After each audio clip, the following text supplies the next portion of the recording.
ಕಾಂತೇನ ಗುರುರಾಯ ನೀನೊಲಿದು ಪಾದವನಿಟ್ಟ ನೆಲವೇ ಸುಕ್ಷೇತ್ರ ಜಲವೇ ಪಾವನ ತೀರ್ಥ ಸುಲಭ ಶ್ರೀ ಗುರುವೇ ಕೃಪೆಯ ಪ್ರಾತಸ್ಮರಣೀಯರಾದ ವೇದಾಂತ ಕೇಸರಿ ಪೂಜ್ಯ ಶ್ರೀ ಮಲ್ಲಿಕಾರ್ಜುನ ಮಹಾಶಿವಯೋಗಿಗಳಲ್ಲಿ ನಮಿಸಿ ಎನ್ನ ಆರಾಧ್ಯ ಗುರುದೇವರಾದ ಪೂಜ್ಯ ಅಪ್ಪಗಳವರಲ್ಲಿ ನಮಿಸಿ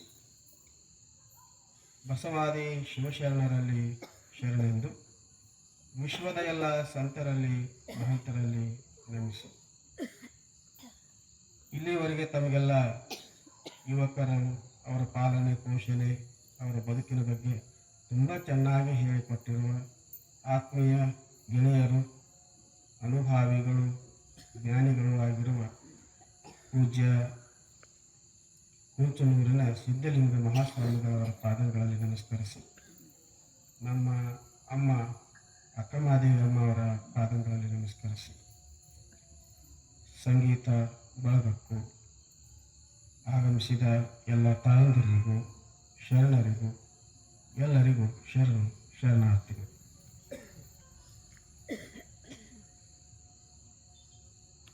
ಮೊದಲಿಗೆ ಎಲ್ಲರಿಗೂ ಹೊಸ ವರ್ಷದ ಶುಭಾಶಯಗಳು. ನಾವೆಲ್ಲ ಹೊಸ ವರ್ಷದಾಗ ಸೇರಿ ಯುಗಾದಿ ಇದು ಹೊಸ ಚಿಗುರು, ಬೇಸಿಗೆಯ ಕಾಲ, ಬೇವು ಬೆಲ್ಲ ತಿನ್ನೋದು ಬಹಳ ಅದ್ಭುತ ಅದ. ಬೇವು ಬೆಲ್ಲ ಅಂತೂ ಇಷ್ಟು ಅದ್ಭುತ ಅದ. ಚಲೋ ನಮ್ಮ ಹಿರಿಯರು ಇಟ್ಟಾರ ನೋಡಿ. ಬೇವು ಇದು ಕಹಿ, ಯಾವ ವಸ್ತುಗಳು ಕಹಿ ಇದಾವ ಅವು ತಂಪನ್ನು ನೀಡ್ತವೆ, ಯಾವ ವಸ್ತುಗಳು ಸಿಹಿ ಅದಾವ ಅವು ಶಕ್ತಿಯನ್ನು ನೀಡ್ತವೆ. ಈ ಬೇವು ತಂಪು ಮಾಡಿದರೆ ಬೆಲ್ಲ ನಮ್ಮ ದೇಹಕ್ಕೆ ಶಕ್ತಿಯನ್ನು ನೀಡ್ತದೆ. ಅದಕ್ಕೆ ಬೇವು ಬೆಲ್ಲ ಬೇಸಿಗೆ ಬಂತು, ದೇಹ ತಂಪಿಗಿರಬೇಕು, ಅದಕ್ಕಾಗಿ ಬೇವು ತಿನ್ನೋದು. ದೇಹ ಶಕ್ತಿಹೀನನಾಗಬಾರ್ದು. ಮೊದಲಿನ ಕಾಲದ ಜನ ಎಷ್ಟು ಚಲೋ ಇದ್ರು ಅಂದ್ರೆ ಬಿಸಿಲಾಗ ನೀವು ಬಂದ್ರಿ ಅಂತಂದ್ರೆ ಚಾ ಕೊಡ್ತಿರ್ಲಿಲ್ಲ. ಅವರು ಒಂದಿಷ್ಟು ಬೆಲ್ಲ ಕೊಡ್ತಿದ್ರು, ಮ್ಯಾಲೆ ಒಂದು ಸ್ವಲ್ಪ ನೀರು ಕೊಡ್ತಿದ್ರು. ಬೆಲ್ಲ ತಿಂದು ನೀರು ಕುಡಿದ್ರೆ ಎನರ್ಜಿ ಹೆಚ್ಚಾಗ್ತದೆ. ಈಗ ಹೊರತು ಚಾ ಕೊಡ್ತಾರೆ, ಬಾಯ ಸುಟ್ಕೊಂಡು ಹೋಗ್ತಾರೆ. ಎಷ್ಟು ಅದ್ಭುತ ನಮ್ಮ ಹಿರಿಯರು ಇದ್ರೆ. ಯಾರಿಗೂ ನೇರವಾಗಿ ನೀರು ಕೊಡ್ತಿರ್ಲಿಲ್ಲ, ಸ್ವಲ್ಪ ಬೆಲ್ಲ ಕೊಡ್ತಾರೆ. ಬೆಲ್ಲ ತಿಂದು ಆನಂತರ ನೀರು ದೇಹಕ್ಕೆ ಭಾಳ ಚೈತನ್ಯ ಕೊಡ್ತಾರೆ. ಅದಕ್ಕೆ ಬೆಲ್ಲ.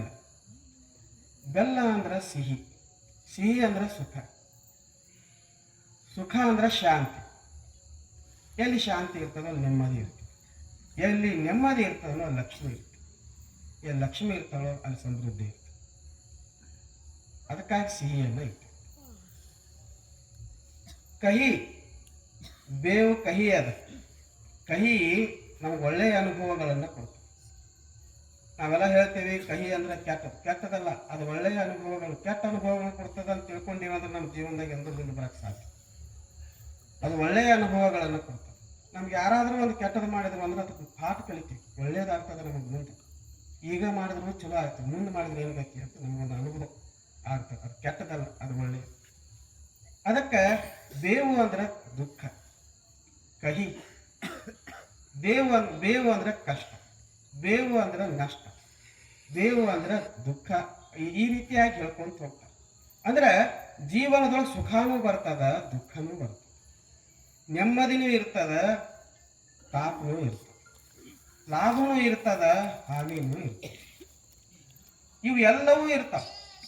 ಯಾಕೆ ಇವು ಎಲ್ಲವೂ ಇರ್ತಾವ ಅಂತಂದ್ರೆ ಬದುಕೋದಂದ್ರೆ ಎಲ್ಲ ಇರೋದನ್ನೇ. ಒಂದು ಕೆಕ್ಕ ಬಂತಂದ್ರೆ ಒಂದು ದಿನ್ನಿ ಬರ್ತದ, ಇಳಿಗಿಲಿ ಬರ್ತದ, ಎರಡೂ ಇರೋದೇ.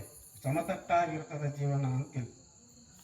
ಆರೋಗ್ಯದೊಳಗೆ ಏರುಪೇರು ಆಗ್ತದೆ, ಮಾನಸಿಕದೊಳಗೆ ಏರುಪೇರು ಆಗ್ತದೆ, ಬದುಕಿನೊಳಗೆ ಏರುಪೇರು ಆಗ್ತದೆ, ಆರ್ಥಿಕತೆಯೊಳಗೆ ಏರುಪೇರು ಆಗ್ತದೆ, ಮನೆತನ ಸಂಬಂಧಗಳಲ್ಲಿ ಹೆಚ್ಚು ಕಡಿಮೆ ಆಗ್ತದೆ. ಇವೆಲ್ಲವೂ ನಮ್ಮಲ್ಲಿ ಆಗ್ತಾನೆ ಇರೋದ್ರಿಂದ ನಮ್ಮ ಜನ ಭಾಳ ಜಾಣರವ್ರು. ಬೇವು ಮತ್ತು ಬೆಲ್ಲ ತಿನ್ರಿ, ಸಿಹಿ ಕಹಿ ಎರಡೂ ಅನುಭವಿಸಬೇಕು. ಕಹಿಯಿಂದಲೂ ನಮಗೆ ಲಾಭ ಅದ, ಸಿಹಿಯಿಂದಲೂ ಲಾಭ ಅದ ಅಂತ ತಿಳ್ಕೊಂಡು ಬೇವು ಬೆಲ್ಲವನ್ನು ಎಲ್ಲರಿಗೂ ಕೊಟ್ಟು. ಅದ್ರ ಜೊತೆಗೆ ಇನ್ನೊಂದೇನು ಅಂತಂದ್ರೆ ಮಲ್ಲೆಗೆ ಹೋಗ್ತಾರಲ್ಲ, ಮಲ್ಲೆಗೆ ಹೋಗುವಾಗ ಈಗ ನಮ್ಮ ಮನೆಗಳಿಗೆಲ್ಲ ಮಲ್ಲೆನ ಏನ್ರಿ ಅದ ಕಂಬಿ ಬಂತು ಅಂತಂದ್ರೆ ನಾವೇನು ಕೊಡ್ತೇವೆ ಅದಕ್ಕೆ? ಬೆಲ್ಲ ಬ್ಯಾಳೆ ಅಲ್ಲ, ಕಡ್ಲಿ ಬ್ಯಾಳೆ ನೆನೆಸಿ ತಿನ್ನಾಕ ಏನು ಕೊಡ್ತಾರೆ? ಕಡ್ಲಿ ಕಾಳು ಮತ್ತು ಬೆಲ್ಲ. ಅದು ಭಾಳ ಚಲೋ ಅದ. ಇತ್ತೀಚಲಾಗಿ ಪ್ರಸಾದ ವ್ಯವಸ್ಥೆ ಎಲ್ಲ ರಸ್ತೆಗಳಿಗೆ ಆಗ್ಯಾವ. ಮೊದಲು ಇರಲಿಲ್ಲ. ಮೊದಲು ಏನು ಮಾಡ್ತಿದ್ರು ಅಂತಂದ್ರೆ ನಡ್ಕೊಂತ ಹೋಗುವವರು ಬೆಲ್ಲ ಮತ್ತು ಕಡ್ಲಿ ಬೇಳೆ ತಗೊಂಡು ಹೋಗ್ತಿದ್ರು. ಹೋಗ್ತಾ ಹೆಂಗ ಮಾಡ್ತಿದ್ರು ಅಂತಂದ್ರ ರಾತ್ರಿನ ನೆನೆ ಕೊಡೋದು ಕಡ್ಲೆ ಬೇಳೆ ಅದ್ರ ಜೊತೆ ಬೆಳಿಗ್ಗೆ ಎದ್ದು ಬೆಲ್ಲ ಕಡ್ಲೆ ಬೇಳೆ ತಿನ್ಕೊಂತ ಹೋಗೋದು. ಅಡಿಗೆ ಅಲ್ಲೇ ನೋಡು. ಆ ಬೆಲ್ಲ ಮತ್ತು ಕಡ್ಲೆ ಬೇಳೆ ಆರೋಗ್ಯಕ್ಕೂ ಒಳ್ಳೆಯದು. ಒಂದು ವಾರ ತಿಂದಿ ಅಂದ್ರೆ ನಮ್ಮ ಬಣ್ಣ ಬದಲಾಗ್ತದೆ. ಕಪ್ಪು ಬಿದ್ದಾಗ ಬೆಳಗ ಚಲೋ, ಒಣಗಿದ ಮುಖ ಇತ್ತಂದ್ರೆ ತೇಜಸ್ವಿ ಆಗ್ತದೆ. ಬೆಲ್ಲ ಮತ್ತು ಕಡ್ಲೆ ಬೇಳೆ ಹಿಂಗ ಹೊಸ ವರ್ಷ ನಮ್ದು ಭಾಳ ಚಲೋ ಅದ. ಯಾಕೆ ಚಲೋ ಅದ ಹೊಸ ವರ್ಷ ನಮ್ದು ಅಂತಂದ್ರೆ ಈ ಕಡೆ ಮಲ್ಲಯ್ಯನ ದರ್ಶನೂ ಆಯ್ತು, ಹೊಸ ವರ್ಷನೂ ಆಯ್ತು, ಓಕಳಿ ಆಡೋದು. ನಮ್ಗೆ ಈ ಕಡೆ ಬಂದ ಬಳಕ ಓಕಳಿ ಅನ್ನೋದು ಗೊತ್ತಾಯ್ತು. ನಮ್ಗೇನು ಓಕಳಿ ಅಂತ ಗೊತ್ತಿರಲಿಲ್ಲ. ಏನೋ ಇರ್ಬೇಕು ಬಿಡ ಅಂತ ನಾವು ತಿಳ್ಕೊಂಡ್ವಿ. ಆ ಕಡೆ ಓಕಳಿ ಅಂದ್ರೆ ಎಷ್ಟು ಚಲೋ ಅದ ಅಂತಂದ್ರೆ ತಂಪ, ಒಬ್ರಿಗೊಬ್ರು ನೀರು ಬಜ್ಜಾಡ, ಉಷ್ಣ ಭಾಳ ಇರ್ತದ ದೇಹಕ್ಕೆ, ಸ್ವಲ್ಪ ತಂಪಾಗಲಿ ಅಂತ ತಿಳ್ಕೊಂಡು ನೀರು ಬಜ್ಜಾಡ. ಅದ್ರಾಗ ಬಡಿಯೋದು ಮಾಡೋದು ನಾವು ಮಾಡ್ಕೊಂಡ್ವಿ.